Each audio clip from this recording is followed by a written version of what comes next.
welcome to the interview portion of ThinkDifferentFeelDifferent.com. I'm Tina O'Brien, your host, and today I'm joined with Miss Stefanie Finn. Welcome Stefanie. Thank you so much. Stefanie is an author of a book, Messages to Love.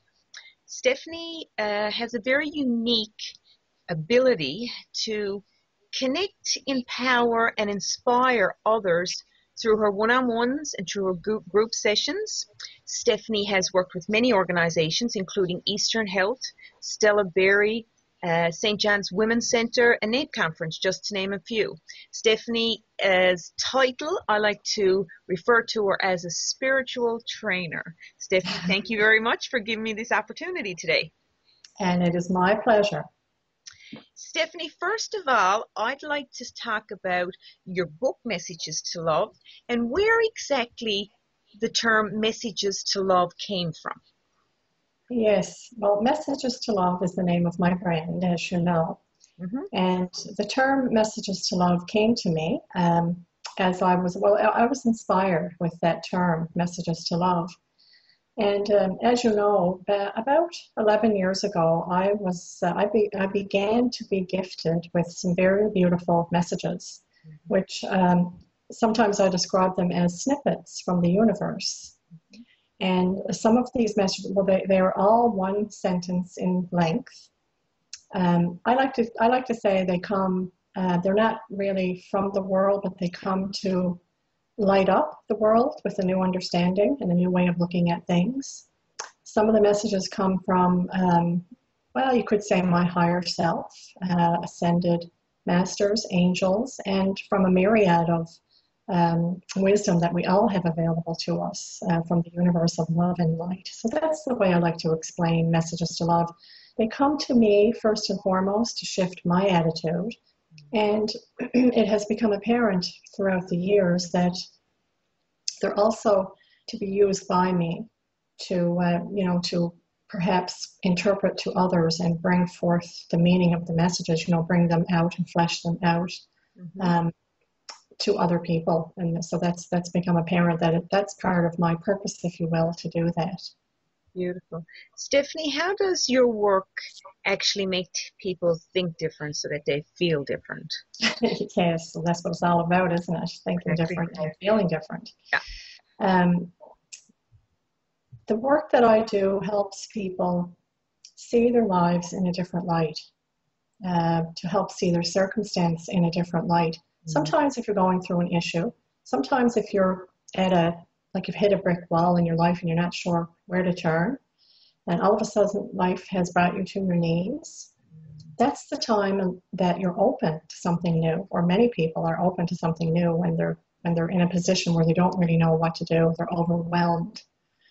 So the work that I do helps people look at it in a different way, to see the gift in the situation that they're in, and to reframe it, to begin to see the spiritual purpose in your life, rather than looking at life as just coping with life, trying to get day by day, surviving through life, suffering through life. Mm-hmm. These are old ideas, and the spirit of the new consciousness really helps those evolve out of the old and into the new, the real purpose of our lives, which of course is to bring light into humanity, rather than keeping it in the darkness. So I would say that would be, and I think the biggest thing is that my work has a tendency to help others look within themselves, to find the tools within themselves, rather than grasping and searching outside of themselves for fulfillment and purpose and meaning, to go within themselves, because that's where the light and the love and the answers and the solution, that's where it lies. Yeah, it's always inside, and it doesn't come from outside. It has to come from inside. Absolutely. And when you understand like that, the portal to everything that you need is through yourself, life becomes very exciting, and you no longer feel like a victim. You no longer feel disempowered.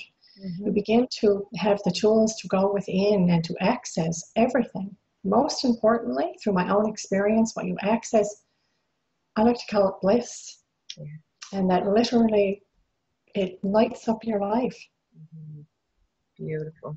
Stephanie, I know that you do a lot of group sessions and one-on-one, but anything on the horizon, any new projects?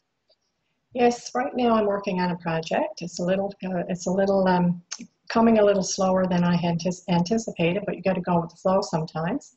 It's called Love Yourself. So it's going to be a manual, and the manual is going to be composed, or it's going to include 4 guidance tips, 4 ways that if you do these things, you will learn to love yourself. But let me just get back to, what is loving yourself? Yeah. Somebody came to me not too long ago and I thought, Stephanie, is there any way you can change the name of your new upcoming work? Because she said, I find the idea of loving myself somewhat ridiculous.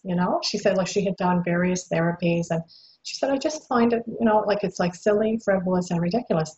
And my response to that, and I think a lot of people, many would agree, if you're trying to love yourself in yourself, it's next to impossible. So it's not about you loving yourself, but rather opening yourself up to something new, to universal love. Exactly. That's really what it's about, right? It's about opening yourself up and letting that nourish you and guide you and fill you. So there's 4 ways, and I'll touch on them briefly. Oh, please. Yes, 4 ways to learn to love yourself. If you follow these 4 guidelines, you will experience more love. First one is you have to come to terms with your past. That's the first guideline. Yes, because if you hope to move any further on your path, you have to learn to come to terms with your past. And many people were made to feel a certain way in their past, and haven't really come to terms with that yet. So in order, again, I know I'm repeating myself, in order to travel down the road, we have to come to terms with our past. So the second guideline is that you have to create a space in your life in which you can do this work on yourself. I like to call it personal integration therapy, because that's really what it is.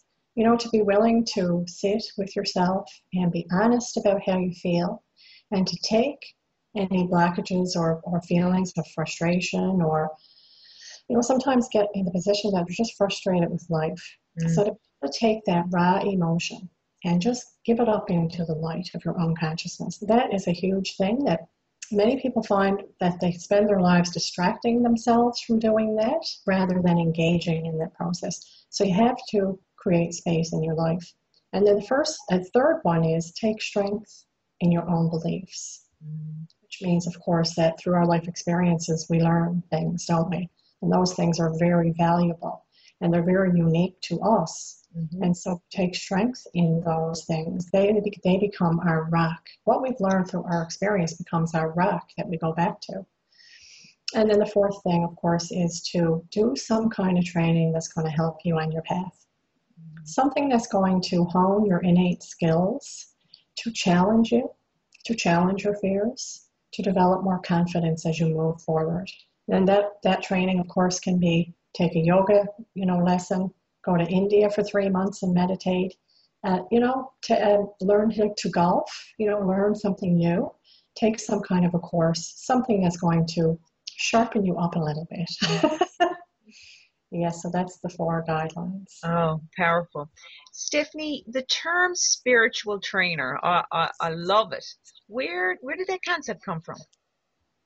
Well, I think, I changed, I guess, the label of what I do. I have changed it many times over the last couple of years, because sometimes it's very difficult to pigeonhole what it is I do and to actually explain, not to explain as much as it is to define, what is your title, spiritual trainer. But I think that encompasses, every session I do is different. So it's not like I'm teaching like a cookie cutter response. You really open up to the spirit of truth and just let it come through in a group setting, for example. And so the responses in that moment will be for that moment. And it really does help you think spiritually, be spiritually, become, and of course, when I say spiritual, I mean to think beyond the confines and beyond our limited perceptions. That's where freedom lies. Absolutely. Absolutely.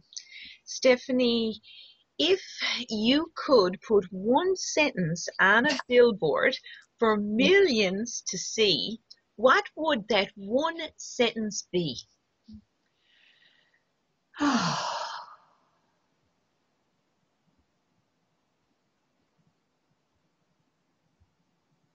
It's all about love. It's all about love. And that's exactly what it comes down to. It is certainly all about love. It truly is. Stefanie, thank you very much for this opportunity today. Stefanie is a regular contributor to our site, and we are blessed that she will post one of her messages to love on a monthly basis. All Stefanie's information will be attached below to this interview. Stefanie, thank you very much. It's been quite a privilege. I'm very, very happy to be here, Tina. And I also want to say that I am so happy about what it is you're doing. I think there's a need. I think it's right on time what you're doing. And I know you'll be very successful. Thank you very much. Spreading powerful words like yours certainly is effortless. Thank you very much, Stefanie. And your own words too, of course, right? I appreciate that. Thank you very much. All right.